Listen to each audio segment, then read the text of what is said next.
स्वामी जी, एक और विटामिन की बात कर लेते हैं। विटामिन B12, इसके कम होने की वजह से न्यूरोलॉजिकल प्रॉब्लम बढ़ने लगते हैं, बैक पेन की परेशानी हो सकती है। B12 कम होने की वजह से और भी शरीर में कॉम्प्लिकेशंस आते हैं।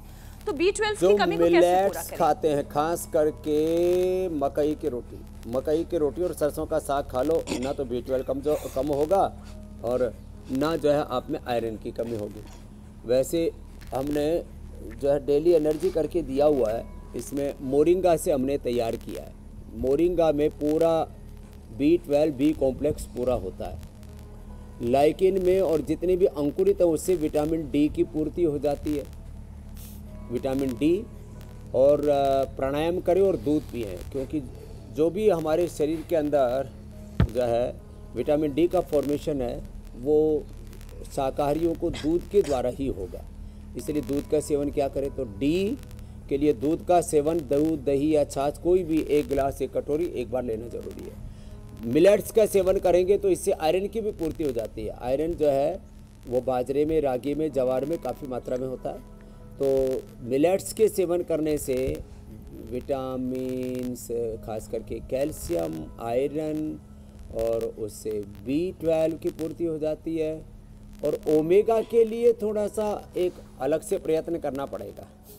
ओमेगा के लिए फ्लैक्सीड और फ्लैक्सीड तिल उसको कूट लें। फ्लैक्सीड तिल को कूटा, उसमें थोड़ा मुनक्का, खजूर या अंजीर और डाल दिया और हमने ऐसे ही तिल से और ये सब से ये भी तैयार किया। कोलेजन की भी पूर्ति हो जाएगी। तो कोलेजन और ओमेगा दोनों की पूर्ति करनी है तो तिल को कूटे और फ्लैक्सीड को कूट करके और उसको 1 चम्मच खा लें। मीठे के लिए उसमें चीनी ना मिलाएं, बस मुनक्का, खजूर या अंजीर मिला दें। B12 जो है बहुत अच्छा होता है आम की गुठली में। गुजराती लोग आम गुठली का दाम, गुठली निकाल करके फिर उसको काट लेते हैं, धूप में सुखा देते हैं और फिर हल्का सा उसको तेल के साथ हल्का सा उसको सेक करके रोस्ट करके रख लेते हैं, थोड़ा सा सेंधा नमक डाल के। खाने में इतना टेस्टी, भोजन भी अच्छा हजम हो जाता है। ये गुजरात में जो मुखवास है ना, एक तो ये इसका बताया मैंने, आम की गुठली वाला, दूसरा सौंफ, एक सुआ बोलते हैं, सौंफ, सुआ, और ये जो धनिया जो है ना, उसके ऊपर का छिलका उतार के उसको रख लेते हैं, थोड़ा उसमें थोड़ा सौंफ।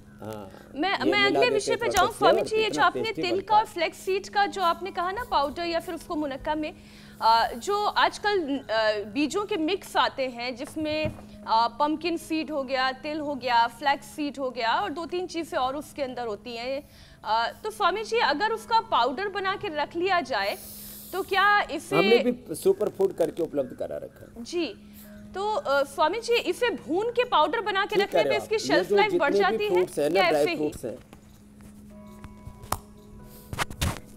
हाँ, नहीं, देखो, पाउडर मिलाने से तो सेल्फ लाइफ नहीं बढ़ती है, साबुत रखने से सेल्फ लाइफ ज़्यादा होती है। अच्छा, तो सेल्फ लाइफ तो के लिए तो आप उनको साबुत ही रखें।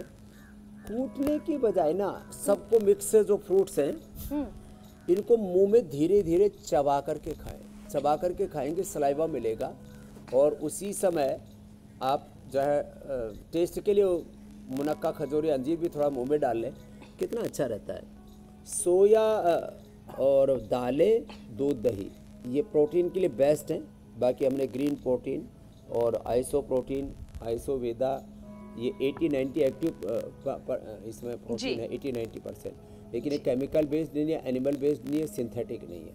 नहीं तो ये जो सिंथेटिक प्रोटीन पाउडर खाते हैं ना, उससे लोगों की किडनियाँ ख़राब हो रही है, किसी के तो आँखों से खून तक निकलने लगता है और हार्ट अटैक होकर, ब्रेन स्ट्रोक होकर डेथ तक हो जाती है। इससे बचें, सिंथेटिक न्यूट्रास्यूटिकल से बचें। स्वामी जी, योगाभ्यास, प्राणायाम, आयुर्वेदिक उपायों के बाद अब बारी है उस मिशन की जो आप लगातार चला रहे हैं, एक पौधा सेहत के नाम।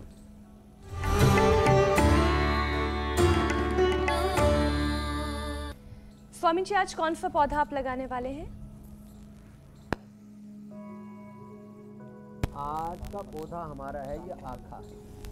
ये आखा ऐसे तो अर्क मदार, भगवान शिव को हम इसके पत्र चढ़ाते हैं। ये आँखें की छोटी सी कोपल, देखो इतनी सी, इतनी सी, ये इतनी सी कोपल, ये पान के पत्ते में इसको चबा लेते हैं धीरे धीरे करके। लेकिन स्वामी जी लोग तो कहते हैं आंखें का पत्ता बहुत आंखें की जहरीला जो होता जड़ है वो भी ऐसे करीब, हाँ इसलिए मैंने आधी इंच का पत्ता बोला, इतना सा। ये छोटी कोपल होती है इसकी, ये जैसे ये रही, ये अब ये जो इतना सा ये पत्ता, ये छोटा सा पत्ता, ये पान के पत्ते में लेकर के और उस उसको दबा लेते हैं। और ये इसकी जड़ इसकी उसका छिलका, उसको उबाल करके उसका काढ़ा पी लेते हैं। पुराने से पुराना जॉन्डिस ठीक हो जाता है।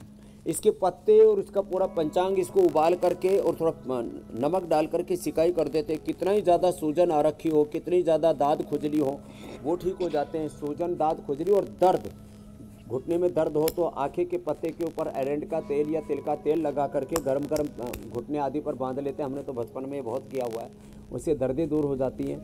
बस ये आँखें का जो दूध है वो आँख में गिर जाना चाहिए, और आँख में गिर जाए तो करे क्या, थोड़ा कभी ऐसे झटका लग गया, जंगल से गुजर रहे हैं और कहीं छटक करके लग गया तो क्या करें, तो गुड़ को पानी में जो है डाल दें और उस गुड़ वाले पानी से आँखों को धो लें तो ये उसका जहर निकल जाता है। तो खैर ये आज आँखें के बारे में बताया। मदार बहुत ही बड़ा औषधि इसमें गुण है।